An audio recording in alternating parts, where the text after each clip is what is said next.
Saudara yang terkasih, sebelum kita mendengarkan dan merenungkan firman Tuhan, mari kita bersatu dalam doa. Puji syukur padamu ya Bapa, untuk kehadiran firman-Mu dalam kehidupan kami. Dan pada hari ini, kami memohon pertolongan Tuhan, sehingga kiranya firman yang kami baca tidak berlalu begitu saja ya Bapa, melainkan kami lakukan dalam kehidupan kami sehari-hari. Sehingga nama Tuhan dipermuliakan lewat perkataan dan perbuatan kami. Berkati hamba Tuhan yang akan menyampaikan firman Tuhan, kiranya Roh Kudus saja yang bekerja atasnya. Terima kasih Bapa, kami berdoa. Amin. Saudara yang terkasih, firman Tuhan di hari ini diambil dari Yohanes pasal 15, ayat yang pertama sampai dengan yang ke-8. Yohanes pasal 15, ayat yang pertama sampai dengan yang ke-8. Saya akan membacakan untuk kita semua. Akulah pokok anggur yang benar dan Bapakulah pengusahanya. Setiap ranting padaku yang tidak berbuah, dipotongnya. Dan setiap ranting yang berbuah, dibersihkannya. Supaya ia lebih banyak berbuah. Kamu memang sudah bersih, karena firman yang telah kukatakan kepadamu. Tinggallah di dalam aku dan aku di dalam kamu. Sama seperti ranting tidak dapat berbuah dari dirinya sendiri, kalau ia tidak tinggal pada pokok anggur. Demikian juga kamu tidak berbuah jikalau kamu tidak tinggal dalam aku. Akulah pokok anggur dan kamulah ranting-rantingnya. Barang siapa tinggal di dalam aku dan aku di dalam dia, ia berbuah banyak. Sebab di luar aku, kamu tidak dapat berbuat apa-apa. Barang siapa tidak tinggal di dalam aku, ia dibuang keluar seperti ranting dan menjadi kering, kemudian dikumpulkan orang dan dicampakkan ke dalam api, lalu dibakar. Jikalau kamu tinggal di dalam aku dan firman-Ku tinggal di dalam kamu, mintalah apa saja yang kamu kehendaki dan kamu akan menerimanya. Dalam hal inilah Bapa-Ku dipermuliakan, yaitu jika kamu berbuah banyak dan dengan demikian kamu adalah murid-murid-Ku. Berbahagialah mereka yang mendengarkan, merenungkan, dan melakukan firman Tuhan dalam setiap langkah kehidupannya. Haleluya. Saudara yang terkasih, rata-rata dari kita tentu akan setuju bahwa nama adalah doa atau harapan bagi si pemberi untuk si punya nama. Yang namanya harapan tentu adalah hal yang baik-baik, bukan yang buruk-buruk. Saya sangat menyukai nama saya. Ya meskipun terkadang saya merasa kok rasanya berat sekali nama ini untuk saya. Nama depan saya adalah Vini. Ayah saya terinspirasi dari kisah-kisah di Alkitab. Vini yang diambil dari kata wine yang berarti anggur. Ayah saya menginginkan saya layaknya buah anggur yang bermanfaat bagi setiap orang seperti yang tertulis dalam Alkitab, yang bermanfaat bagi sekitarnya, berguna, menghadirkan sukacita, yang kehadirannya dinantikan, diinginkan oleh setiap orang.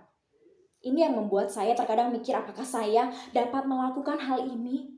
Apakah saya dapat melakukan harapan orang tua saya? Setiap orang tua tentu memiliki harapan yang baik bagi si anak. Tentu ingin anaknya menjadi berguna, menjadi bermanfaat, menghadirkan sukacita, bukan yang buruk-buruk. Karena saya rasa, meskipun saya belum pernah menjadi orang tua, tetapi saya yakin tidak ada orang tua yang menginginkan anaknya menjadi hal yang buruk. Tidak ada orang tua yang menginginkan anaknya tidak disukai. Tidak ada orang tua yang menginginkan anaknya dicap sebagai pembawa sial. Rasanya tidak mungkin ada orang tua yang seperti itu. Sama seperti sang bapak menginginkan kita sebagai anaknya menjadi sumber sukacita bagi sekitar kita. Dan dimanapun kita berada, kita berperilaku sama seperti sang Bapa. Saudara yang terkasih, dalam firman Tuhan yang kita baca, merupakan keinginan Sang Bapa bagi kehidupan anak-anaknya lewat perumpamaan pohon anggur. Tetapi mari kita lihat, kenapa pohon anggur dijadikan perumpamaan oleh Yesus? Kenapa pohon anggur menjadi istimewa? Saudara yang terkasih, pohon anggur adalah pohon yang cocok ditanam di Yerusalem, di tanah Yerusalem. Karena Yerusalem memiliki musim kemarau yang panjang. Pohon anggur hanya bisa ditanam jika tanahnya atau lokasinya memiliki musim kemarau yang panjang. Lokasinya harus secara langsung terpapar sinar matahari. Oleh karena itu, pada masa itu, siapapun ingin menanamnya. Karena pada masa itu, pohon anggur pun, buah anggur pun menjadi mahal. Adalah hal yang mahal. Kita bisa melihat di beberapa kitab Perjanjian Baru atau Perjanjian Lama, setiap orang berpesta, pasti ada yang namanya minuman atau buah anggur. Karena begitu istimewanya dia, setiap orang menginginkan ketika ada sesuatu yang besar, pesta besar, atau pesta kecil sekalipun, ada pohon anggur, ada buah anggur, ada minuman anggur. Kita bisa melihat juga, mengingat kembali mujizat pertama yang dilakukan Yesus adalah mengubah air menjadi anggur. Itulah mengapa anggur begitu istimewa pada masa itu.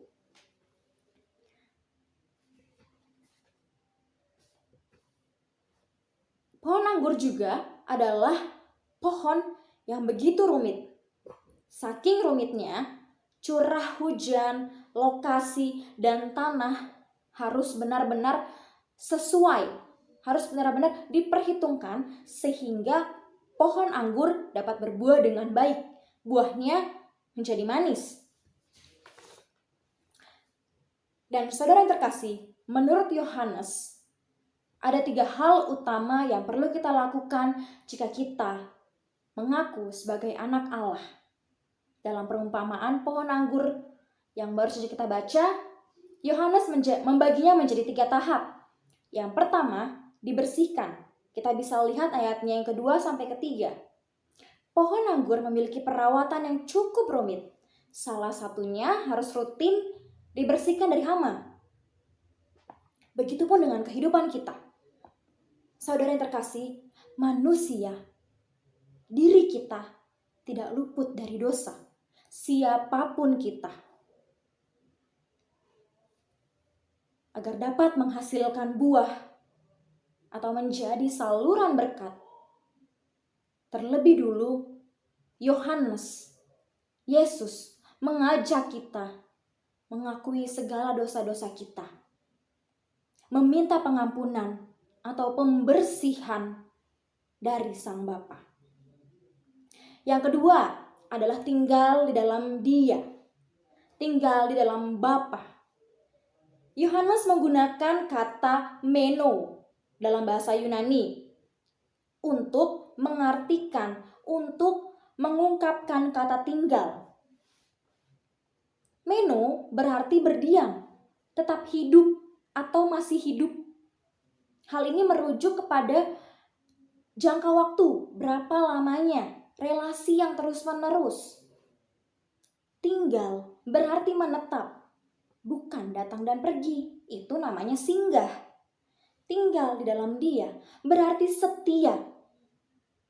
Bergantung sepenuhnya kepada Dia, melekat erat kepada dirinya. Menyerahkan kehidupan kita sepenuhnya ke dalam tangan Sang Bapa. Dan yang terakhir adalah berbuah. Jika kita sudah melakukan 2 tahap yang sebelumnya, dibersihkan dan tinggal di dalam Dia, Yesus dan Yohanes meyakini bahwa kita pun akan menghasilkan buah.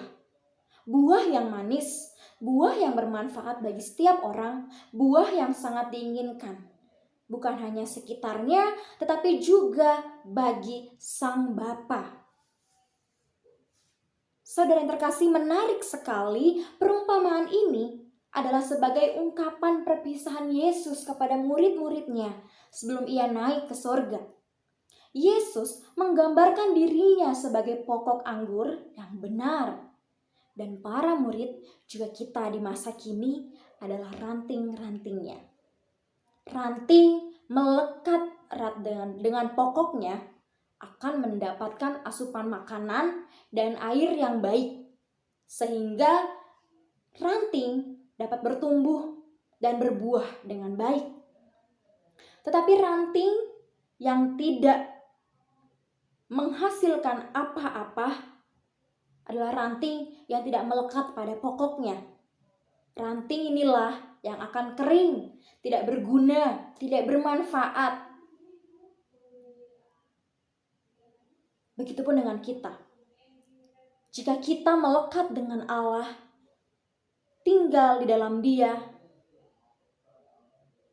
akan memenuhi kebutuhan kita, memberikan yang terbaik untuk kita, sehingga kita pun menjadi berkat. Kita pun berbuah bagi sekitar kita. Saudara yang terkasih, menjadi seorang Kristen bukan sekedar pengakuan diri, melainkan menyerahkan diri seutuhnya kepada Sang Bapa untuk tinggal di dalam Dia.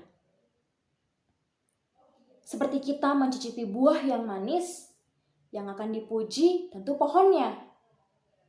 Pohon ini dirawat dengan baik. Pohon ini bertumbuh dengan baik, sehingga menghasilkan buah yang manis, sehingga menghasilkan buah yang segar. Ketika kita menjadi saluran berkat,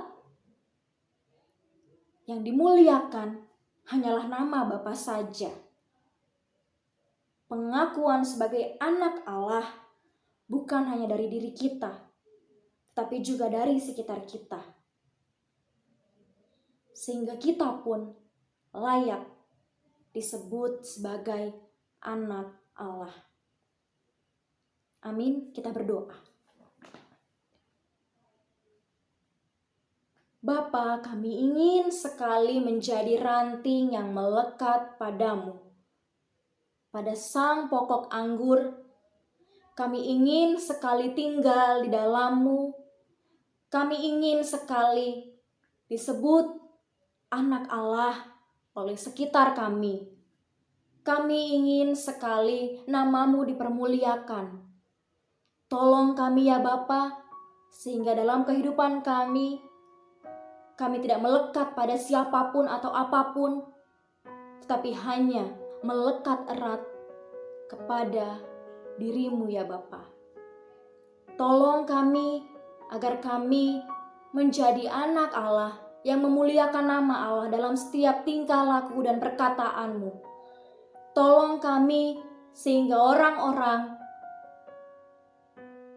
melihat cerminan diri-Mu dalam diri kami ya Bapa. Tolong kami untuk menjauhi dan tidak melakukan hal-hal yang tidak seturut dengan kehendak-Mu, sehingga kami pun layak disebut anak-Mu ya Bapa. Sehingga kami pun tidak hanya sekedar mengaku bahwa diri kami Kristen, sehingga kami pun tidak hanya sekedar mengaku bahwa kami pengikut-Mu, murid-murid-Mu, anak-Mu, tapi orang lain yang menilai kami, menyebut kami sebagai anak-anak-Mu. Kami mengucap syukur Bapa, Engkau hadir di kehidupan kami sebagai pokok anggur kami yang benar. Kami mengucap syukur Engkau memberikan segala sesuatu yang terbaik bagi diri kami, bagi kehidupan kami. Kami mengucap syukur kehadiran-Mu dalam kehidupan kami, menjadikan kami sebagai saluran berkat bagi sekitar kami, menjadikan kami berbuah bagi sekitar kami. Biarlah Kami terus melakukan perintah-Mu saja ya Bapa. Hanya di dalam anak-Mu yang kudus, kami berdoa dan mengucap syukur. Amin.